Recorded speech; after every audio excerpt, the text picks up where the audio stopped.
Kita percaya di dalam hadirat Tuhan ada pemulihan, ada kesembuhan yang luar biasa, saudara-saudara.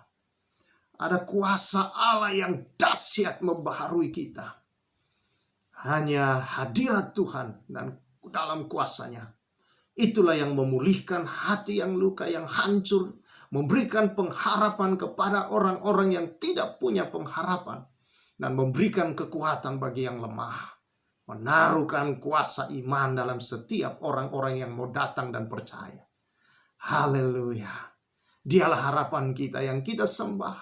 Dan hanya dialah satu-satunya Allah kita.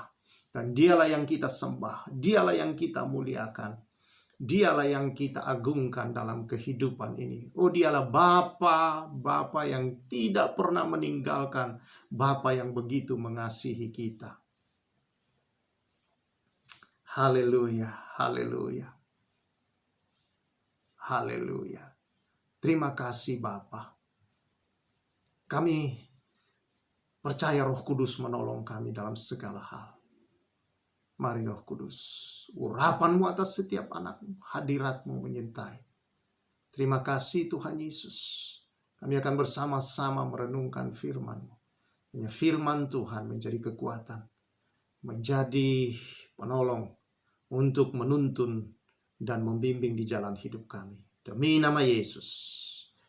Amin. Amin. Amin. Puji Tuhan saudara-saudara yang saya kasihi di dalam Tuhan Yesus Kristus. Firman Tuhan kita sudah sampai pada bilangan pasal yang ke-9. Di dalam pasal yang ke-9 ini saudara, dari ayat yang pertama sampai dengan ayat yang ke-14, ini berbicara tentang ketetapan mengenai perayaan Paskah.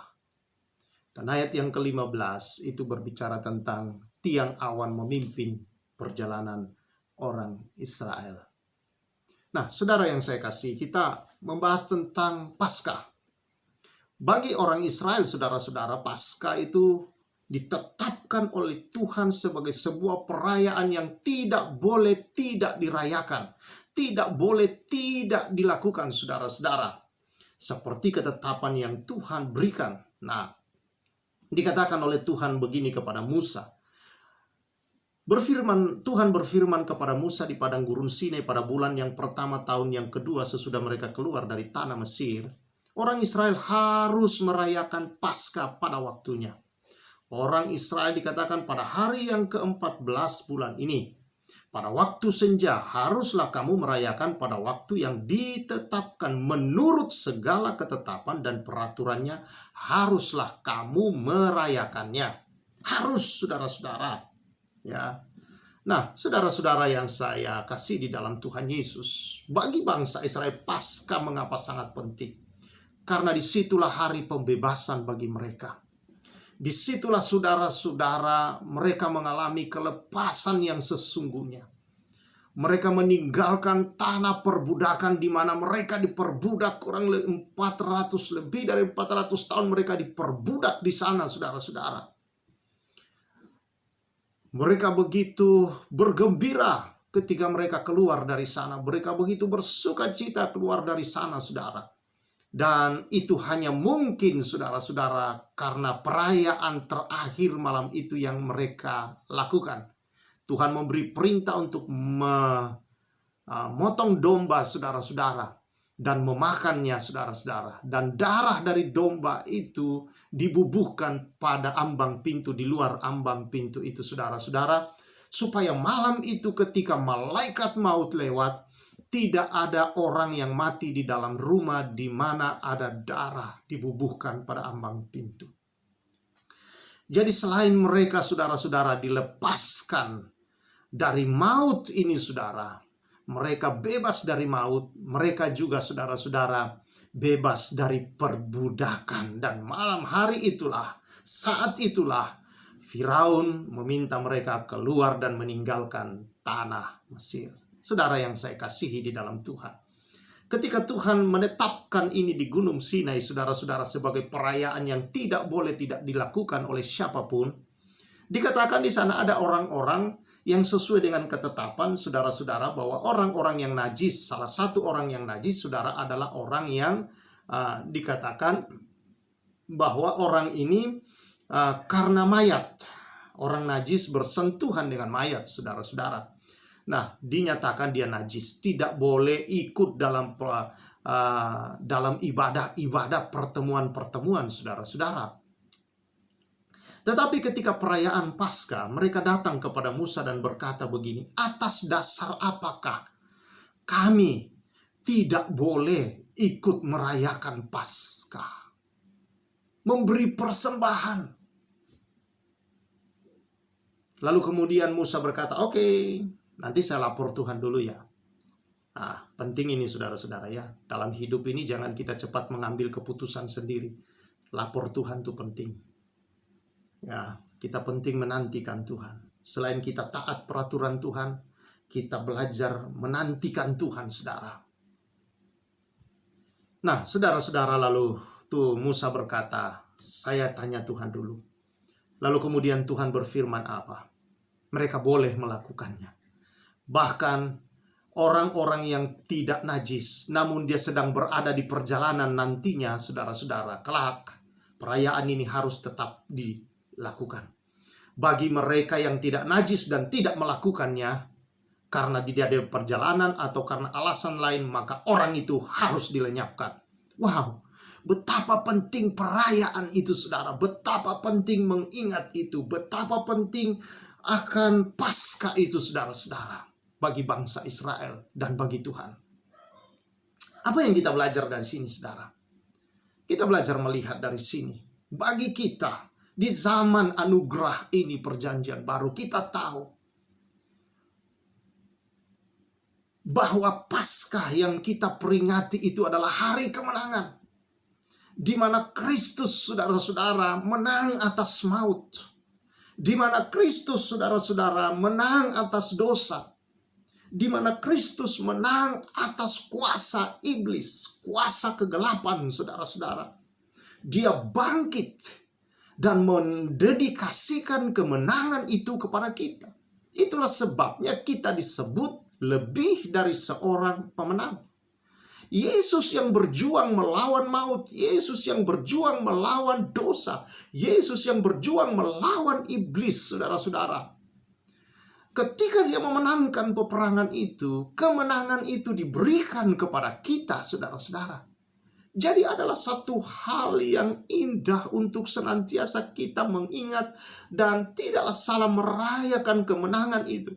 Itu sebabnya diputuskan hari Minggu itu, saudara, adalah hari kemenangan. Pentingnya kita beribadah pada hari Minggu untuk mengingat senantiasa, saudara-saudara, kemenangan yang Kristus telah berikan dalam hidup kita. Bahwa Kristus menang atas maut, saudara-saudara. Karena itu di dalam kitab Roma, saudara-saudara, dikatakan, Roma pasal yang ke-8, ayat yang pertama dan kedua dikatakan demikian. Demikianlah sekarang tidak ada penghukuman bagi mereka yang ada di dalam Kristus Yesus. Roh yang memberi hidup telah memerdekakan kamu dalam Kristus dari hukum dosa dan hukum maut. Saudara-saudara yang saya kasihi di dalam Tuhan Yesus Kristus. Kematian Kristus di atas kayu salib adalah kematian kita. Kebangkitan Kristus dari antara orang mati adalah kebangkitan kita, saudara-saudara. Dan itu kita terima di dalam baptisan. Salah satu kuasa di dalam baptisan itu, saudara. Dan karena itu, saudara-saudara yang saya kasihi, dikatakan di sini, mereka yang ada di dalam Kristus tidak lagi dihukum. Tidak ada dalam penghukuman. Karena apa? Roh yang memberi hidup. Roh yang membangkitkan Kristus dari antara orang mati. Dan roh itu juga, saudara-saudara, yang dikatakan di dalam ayat yang ke-11, saudara-saudara, dari Roma 8, ada di dalam kita. Dan roh itu telah membangkitkan kita dari kematian karena dosa. Sehingga dosa Kita tidak dihukum lagi karena Kristus telah menghukum dosa, telah mengalahkan dosa, telah mengalahkan maut. Maka saudara-saudara, kita di dalam Kristus Yesus, dosa tidak berkuasa lagi dalam kita. Dan maut tidak berkuasa lagi dalam kita. Karena ketika kita menerima roh Kristus itu, saudara, maka apa yang terjadi, saudara? Kita menerima hidup yang kekal. Hidup Kristus yang kita terima adalah hidup yang kekal.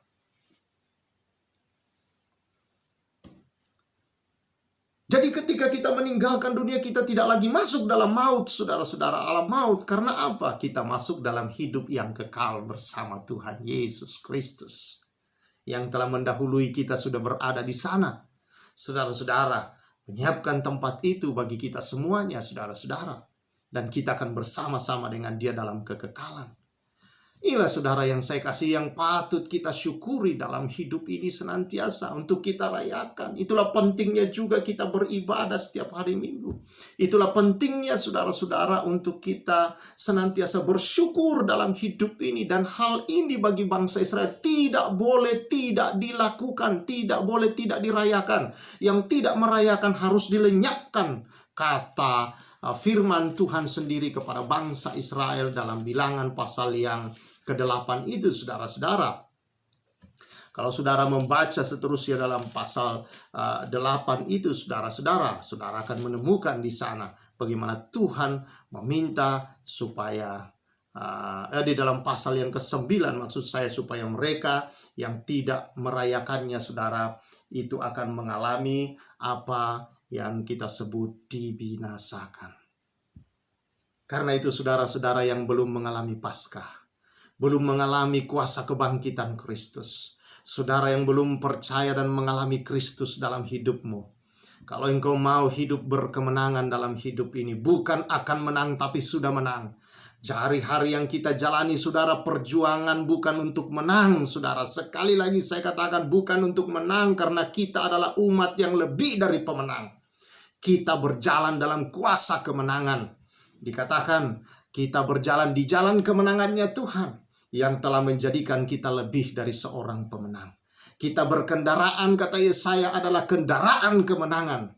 Dan yang ada di atas kendaraan itu adalah lebih dari seorang pemenang. Berada di jalan kemenangan itu, saudara. Jadi kita hidup di sepanjang perjalanan kita, bukan lagi supaya kita menang, tetapi kita berjalan dalam kuasa kemenangan. Apapun tantangan, apapun rintangan hidup, ingat saudara adalah pemenang. Saudara memiliki kuasa roh Allah yang adalah roh pemenang, yang telah menjadikan saudara lebih dari seorang pemenang. Biasa saya kasih ilustrasi, saudara. Suami kerja sebulan, menghadapi tantangan dari pagi sampai dia pulang kerja. Saudara, pagi dia harus buru-buru, tapi ternyata terlambat, macet di jalan, sampai di kantor dia yang kena marah, dia yang kena damprat. Saudara-saudara, dipotong gaji hari itu 10.000. Wah, lumayan 10.000. Ada yang kadang-kadang 20.000, saudara. Dan itu setiap hari dia alami perjuangan itu. Dia deg-degan setiap hari, dia mengerjakan, ada yang salah, apapun terjadi di kantor dia yang mengalami semua. Di akhir bulan, saudara, di akhir bulan dia menerima hasil daripada pekerjaannya sepanjang bulan itu. Dan dengan sangat gembira dia menerima, walaupun ada potongan-potongan. Dia pulang ke rumah, saudara. Ketika dia sampai di rumah, apa yang dilakukannya, saudara? Istrinya menadahkan tangan dan dia menaruhkan uang gaji itu pada tangan istrinya. Siapa yang disebut lebih dari pemenang di sini? Sang istri. Suami yang berjuang, suami yang mengalami semua tetesan keringat, dan suami yang mengalami semua hal-hal yang tidak baik itu. Istri menerima upah daripada semua hasil kerja itu. Ini gambaran saja, saudara. Dan saya katakan, saudara, bahwa itulah istri, itulah yang disebut lebih dari pemenang. Kita lebih dari pemenang. Jangan rendahkan diri, saudara. Jangan mau diperhamba dosa lagi, karena saudara tidak lagi hamba dosa. Saudara bukan lagi hamba daripada kuasa-kuasa dunia. Dia sudah kalahkan iblis, dia sudah kalahkan dosa. Dan saudara adalah anak dari raja di atas segala raja. Bapa kita ada di surga. Dan saudara, sebagai pemenang kita berjalan dalam kuasa kemenangan. Bukan untuk menang, tetapi sebagai pemenang. Nyatakan kuasa kemenangan di segala jalanmu, di segala persoalan hidupmu. Miliki mentalitas itu terus-menerus dalam hidupmu. Dengan memiliki terus membaca firman Allah. Dengan memiliki persekutuan terus dengan Allah dalam kehidupanmu.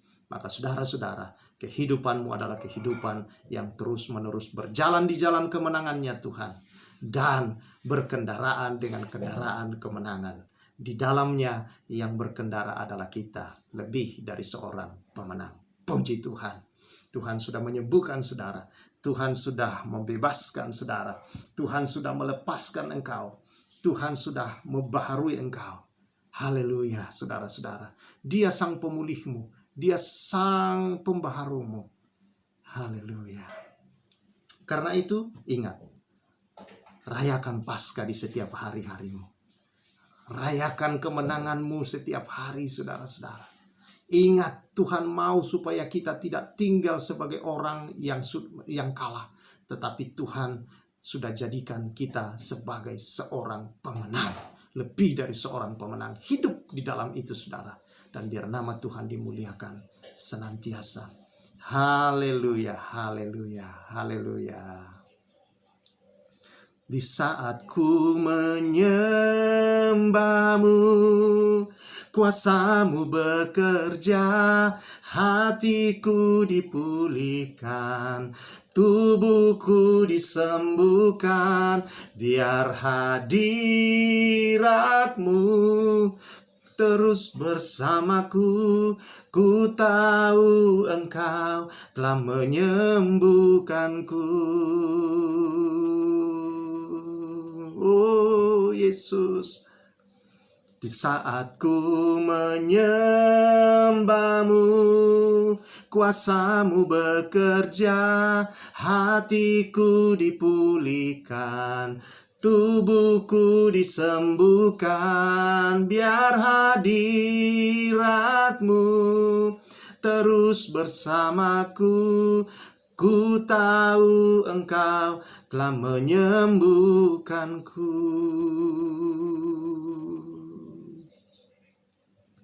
Kita tahu dia sudah sembuhkan. Dia sudah pulihkan hidup saudara. Dia sudah jadikan engkau pemenang. Karena itu, teruslah berjalan sebagai seorang pemenang dalam hidup ini. Biar nama Tuhan dimuliakan. Berkat-Mu atas umat-Mu di sepanjang hari ini Tuhan. Haleluya. Terpuji Engkau Bapa di surga, Allah yang mulia. Demi nama Yesus Kristus kami bersyukur. Amin. Saudara-saudara, umat lebih dari pemenang. Berjalan terus dalam kuasa kemenangan. Saya Pastor Samuel menyampaikan salam restorasi.